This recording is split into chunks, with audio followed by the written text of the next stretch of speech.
নমস্কার বন্ধুরা, আজকে আমি শেয়ার করব শীতের সেরা স্বাদের দুই রকমের পাটিসাপটা রেসিপি। একটা খেজুর গুড়ের পাটিসাপটা ও আর একটা কোনো রকম ফুড কালার ছাড়াই কালারফুল পাটিসাপটা। ভিডিওটি স্কিপ না করে সম্পূর্ণ দেখতে থাকুন, থাকবে অনেক টিপস অ্যান্ড ট্রিক্স। এইভাবে পাটিসাপটা তৈরি করলে পাটিসাপটাগুলি খুবই নরম হবে আর প্যানে আটকে যাবে না, আর টেস্ট হবে দুর্দান্ত। এই রকম আরও নিত্য নতুন রেসিপি পাওয়ার জন্য চ্যানেলটি সাবস্ক্রাইব করে সাথেই থেকে যান। আর রেসিপিটি ভালো লাগলে লাইক, শেয়ার, কমেন্ট করতে ভুলবেন না। চলুন তাহলে রেসিপিটি শুরু করা যাক। তো প্রথমেই খেজুর গুড়ের পাটিসাপটার ব্যাটারটি তৈরি করব। তার জন্য একটা মিক্সিং বোলের মধ্যে দিয়ে দিচ্ছি 2 বাটি ময়দা, আর নিচ্ছি ওই বাটিটারই 1 বাটি আতপ চালের গুঁড়ি। আপনারাও যে কোনো একটা বাটি বা কাপ মাপ করেই সমস্ত উপকরণগুলি নেবেন, তাহলে পাটিসাপটা একদম পারফেক্ট হবে। আর নিচ্ছি ওই বাটিটারই 4 ভাগের 1 ভাগ সুজি। তবে সুজিটাকে সরাসরি ময়দা চালের গুঁড়ির মধ্যে না দিয়ে মিক্সিতে একটু গুঁড়ো করে নিয়ে তারপরে ময়দা ও চালের গুঁড়িটার মধ্যে দিলাম। আর দেব 1 চামচ খেজুর গুড়ের পাটালি গ্রেট করা, আর দেব স্বাদ অনুযায়ী লবণ। আর গুড়টা ব্যাটারে একটু কম দেওয়ারই চেষ্টা করবেন। গুড় ব্যাটারে বেশি দিলে পাটিসাপটা প্যানে আটকে যাওয়ার চান্স থাকে। এবার শুকনো উপকরণগুলিকে প্রথমে একটু মিক্সড করে নিয়ে ওতে দেব যে বাটি মাপ করে ময়দা চালের গুঁড়ি নিয়েছিলাম সেই বাটিটারই 1 বাটি লিকুইড দুধ, আর দেব ওই বাটিটাতে করেই জল। তবে জলের পরিমাণটা কতটা লাগছে ব্যাটারটা তৈরি করতে তা আমি শেষে বলে দিচ্ছি। আমি এখানে জল ও দুধ 2 রকম মিশিয়ে এই ব্যাটারটা তৈরি করছি। আপনারা চাইলে শুধু দুধ বা শুধু জল দিয়েও ব্যাটারটা তৈরি করতে পারেন। আমার ব্যাটারটি তৈরি করতে লেগেছে 1 বাটি দুধ ও ওই বাটিটারই 2 বাটি জল। এবার ব্যাটারটিকে রেস্টে রাখবো 15 মিনিটের জন্য, যেহেতু ব্যাটারটির মধ্যে সুজি আছে তাই। এবার কালারফুল পাটিসাপটার ব্যাটারটি বানাবো। তার জন্য একটা মিক্সিং বোলের মধ্যে নিয়ে নিচ্ছি 2 বাটি ময়দা, আর নিচ্ছি ওই বাটিটারই 1 বাটি আতপ চালের গুঁড়ি, আর লাগছে ওই বাটিটারই 4 ভাগের 1 ভাগ সুজি। তো সুজিটাকে আমি মিক্সিং বোলের মধ্যে গুঁড়ো করে নেব। আর সুজির মধ্যে দিচ্ছি 1 চামচ চিনি। এইভাবে সুজি ও চিনিটাকে মিক্সিতে গুঁড়ো করে ব্যাটারে দিলে পাটিসাপটাগুলি আর প্যানে আটকে যাবে না। এবার সুজি ও চিনির গুঁড়োটাকে ময়দা ও চালের গুঁড়ির মধ্যে দিয়ে দিলাম, আর দিয়েছি স্বাদ অনুযায়ী লবণ। লবণটা দেওয়ার সময় ক্যামেরাটা অফ হয়ে গিয়েছিল, সরি বন্ধুরা। আর দিচ্ছি 1 বাটি লিকুইড দুধ ও জল। আমি দুধ ও জল মিশিয়েই ব্যাটারটি তৈরি করছি। আপনারা চাইলে শুধু দুধ বা শুধু জল দিয়েও ব্যাটারটি তৈরি করতে পারেন। আর ব্যাটারটি তৈরি করতে যে বাটি মাপ করে ময়দা ও চালের গুঁড়ি নিয়েছিলাম সেই বাটিটারই 1 বাটি লিকুইড দুধ ও 2 বাটি জল দিয়ে আমি ব্যাটারটি তৈরি করলাম। এবার এই ব্যাটারটিকে 15 মিনিট রেস্টে রাখবো। ততক্ষণ পাটিসাপটার পুরটা বানিয়ে নিই, চলুন। তো প্রথমেই কড়াতে দিয়ে দিচ্ছি 500 ml লিকুইড দুধ। দুধটা একটু গরম হয়ে গেলেই ওতে দিয়ে দিচ্ছি গুঁড়ো দুধ। ওই 10 টাকার একটা গুঁড়ো দুধের প্যাকেটে যতটা পরিমাণ গুঁড়ো দুধ থাকে তাই দিলাম। এই গুঁড়ো দুধটা দিলে লিকুইড দুধটা তাড়াতাড়ি ঘন হয়ে যাবে আর পুরটা খেতেও ভালো লাগবে। তো গুঁড়ো দুধটা লিকুইড দুধের সঙ্গে মিশিয়ে গ্যাসের ফ্লেমটা মিডিয়ামে রেখে ফুটিয়ে নিয়েছি। এখন দুধটা আগের থেকে অনেকটাই ঘন হয়ে গেছে। এবার গ্যাস অফ করে দিয়েছি। আর দিচ্ছি খেজুর গুড়ের পাটালি গ্রেট করা 1 কাপ। গ্যাস অফ করে গুড়টা দুধের সঙ্গে মেশাচ্ছি। তা না হলে ফুটন্ত দুধে গুড়টা দিলে অনেক সময় দুধটা কেটে যাওয়ার চান্স থাকে। তাই গুড়টা দুধের সঙ্গে ভালো করে মিশিয়ে নিয়ে আবার গ্যাসটা জ্বালিয়ে দিলাম। এবার গুড় আর দুধটাকে ভালো করে ফুটিয়ে আরও একটু ঘন ঘন করে নেব।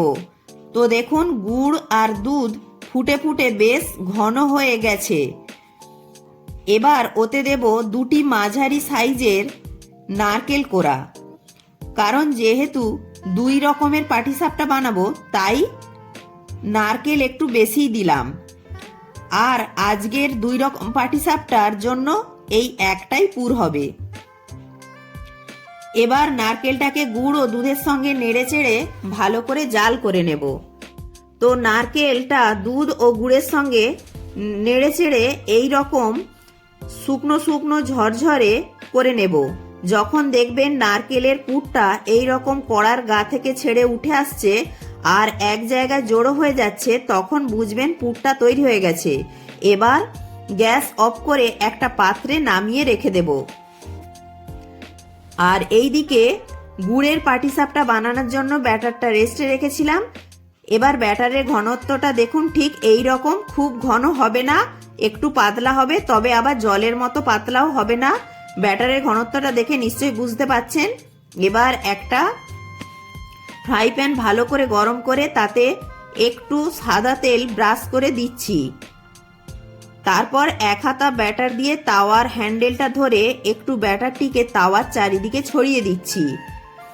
আর যখন দেখবেন পাটিসাপটার উপরিভাগটা এই রকম একটু শুকনো শুকনো হয়ে গেছে, তখন যে পুরটা বানিয়ে রেখেছিলাম সেই পুরটা এই রকম একটু লম্বা করে দিয়ে তারপর পাটিসাপটাটিকে এইভাবে রোল করে নেব।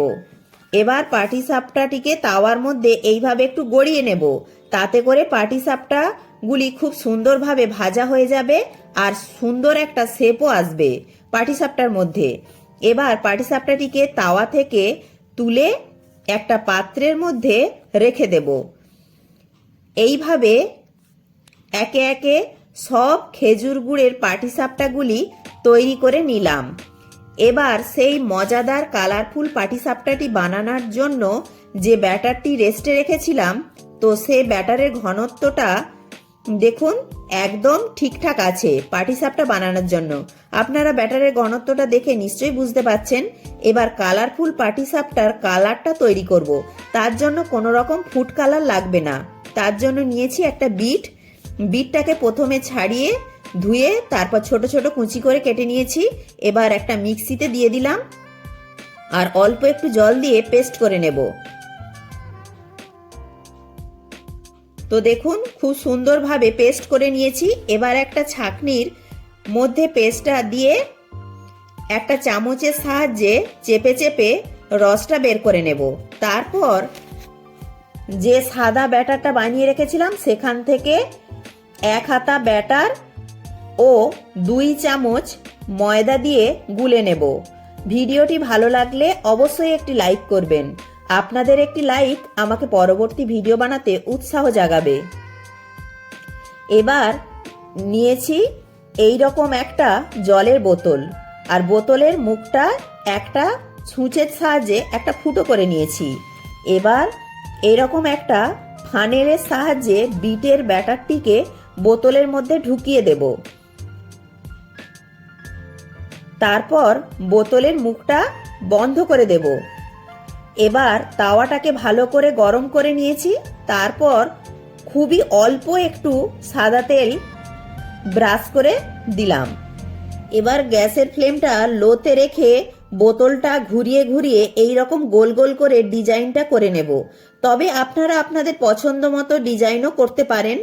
এবার যখন এই বিটের ব্যাটারের ওপরিভাগটা শুকনো হয়ে কালারটা চেঞ্জ হয়ে যাবে, তখন 1 হাতা সাদা ব্যাটারটা দিয়ে তাওয়ার হ্যান্ডেলটা ধরে ব্যাটারটিকে তাওয়ার চারিদিকে ছড়িয়ে দেব।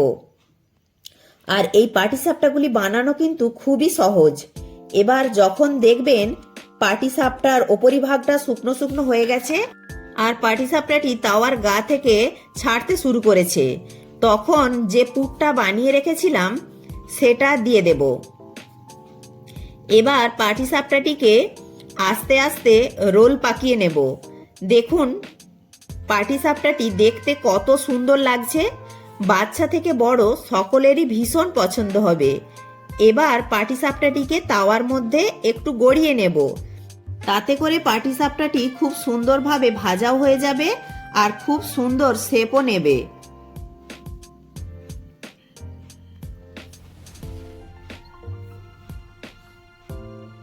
একই রকম ভাবে আমি সব পাটিসাপটাগুলি তৈরি করে নিলাম। দুই রকম পাটিসাপটাই আমার তৈরি করা হয়ে গেছে।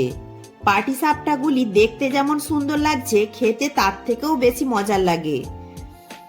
আমি যেইভাবে পাটিসাপটাগুলি তৈরি করলাম, আপনারাও যদি সেইভাবেই পাটিসাপটা তৈরি করেন, আশা করছি আপনাদেরও পাটিসাপটা ভীষণ সুন্দরভাবে তৈরি হবে আর প্যানের গায়ে আটকে যাওয়ার ভয়ও থাকবে না। এবার পাটিসাপটাটি আমি কেটে দেখাচ্ছি, দেখুন কতটা নরম হয়েছে আর স্বাদ মুখে লেগে থাকবে। ভিডিওটি ভালো লাগলে লাইক, শেয়ার, কমেন্ট ও সাবস্ক্রাইব করে পাশে থাকার অনুরোধ রইল। প্রত্যেকে ভালো থাকবেন, সুস্থ থাকবেন।